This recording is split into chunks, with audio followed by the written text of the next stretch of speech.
How's it going, guys? Welcome back to another Fallout 76 video, and today we're going to be covering how to farm the Primal Cut events efficiently. In this video, we're going to be covering how to build the camps inside of the Savage Divide, as well as in the Cranberry Bog, as well as force spawn the Primal Cuts events. For the TLDW, all you have to do is at the Savage Divide, build rectangle. If rectangle doesn't work, build bigger rectangle. For the Cranberry Bog, build square. If square doesn't work, build bigger square. To force respawn, all you have to do is pop into a private server. If you don't find the event you want, leave, start custom, close custom, and then pop back into the private. But let's get right into it. So we're going to start here with the Savage Divide. What I like to do is put the camp module as close to the post as I possibly can. Once done, I'll be moving the module away so it's not in the way. Now to start the build, we want to use a regular foundation and place it as close to the post as we possibly can and as high as we can. Once that is placed, we're going to go ahead and build foundations leading down towards the water, and we're going to be building 4 in total. That includes the one that we first placed down. Once those are placed, we're going to pull out the ramp foundations. You can use the concrete or the wood if you'd like, and we're going to put 1 on the right side and then 3 on the left. Once the 3 on the left have been placed, we're going to close it off with a regular flat foundation. Moving on to the next side, we're going to pull out the ramp foundations again and build 4 leading upwards towards the land. Once placed, we're going to change the orientation where the ramp will be facing upward, and we're going to build 3 more. This will allow you to scale that little hill and allow you to continue on with the build.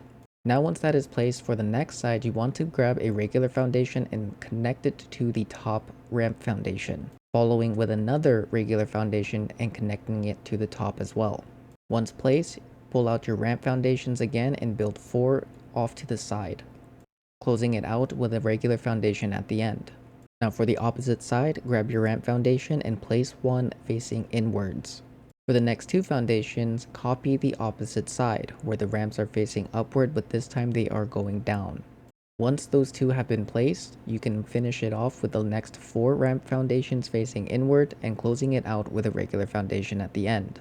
Now that we have the perimeter and the base built, we're going to go ahead and clean it up a bit. We're going to head towards the top where that flat foundation was placed and replace that with a ramp foundation. To change the orientation of the sides where the ramps are leading upwards to face inwards, all you have to do is place a regular foundation connecting to it. This will allow you to adjust the orientation the way that you want. We're then going to copy that on the opposite side as well. Now once you adjust the orientation, be sure to remove the regular foundations. The only one that should remain is the one that was left in the corner. I recommend keeping that there so then you can have the entire build connected. If you want to make things even, you can place a foundation on the opposite side, although you will have to adjust the orientation of that top ramp. Or if you decide to remove that corner piece, if the build does not work, place it back and it should. But just like the opposite side, place your regular foundations to adjust the orientation, and once you're done, go ahead and remove the center foundations from the post leading outward and replace that one piece with a ramp to finish off the entire build. This is the most basic build that you can do for this, and you can tinker with it if you want to make it a little bit more flashy. But with that, let's go ahead and show you guys that this build works. So now that we're here at a prime event, you can see that there's an enemy spawned there in the middle. The enemies will usually spawn right there in the water, which is why we have the foundations leading so far out. But one of the biggest things about this specific area is that the spawns bug out if the top side, the part on the land, is not high enough. So I find building it this way is the best way because it doesn't require as much, and I've tried many different versions of this build, and a lot of them did work, but they ended up spawning in the foundations, which sometimes bugged out the event.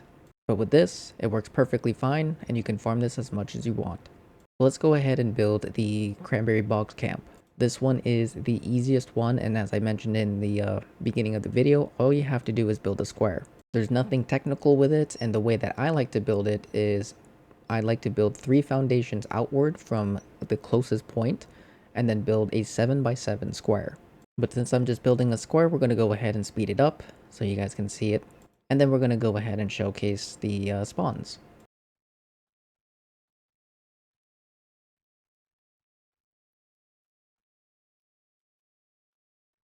But there you go. That is the build. Some people have managed to tinker with it and make it smaller, but this is how I like it. And to show you guys that the spawns are working, here we go. There are some enemies there in the center. The reason why I'm starting outwards and not at the beginning is because I don't have any armor on, and the fracturers ended up taking me out way too many times.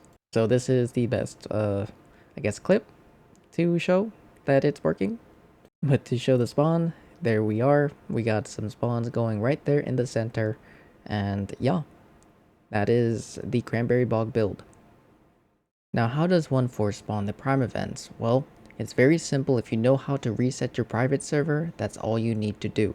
This will allow you to spawn 3 random prime events every time you reset, allowing you to search for any specific prime event that you're looking for.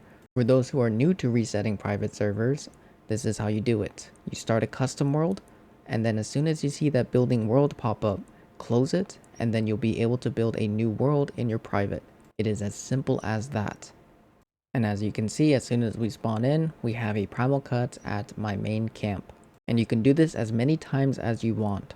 Now, unfortunately, this is only available for people who have followed first and have access to a private server. But that about covers it, guys. I hope you guys found the information useful. Now, I do recommend farming these events as much as you can, whether you use the camps or not. The reason why is because these enemies do drop a slight increase in the meat and junk, which is great for melee users, especially if you're hunting for bears, because the Yao Guai roast, or tasty Yao Guai stew, whatever it's called, is one of the best percent melee damage buffs. But on top of that, you can get a lot of extra springs and acid, which are great junk items. And then from the Cranberry Bog, you can get the fiber optics bundle from the fog crawlers. But with that, I hope you guys have a wonderful rest of your day. Thank you so much for watching. As always, happy hunting, good luck, and I'll see you guys in the next one.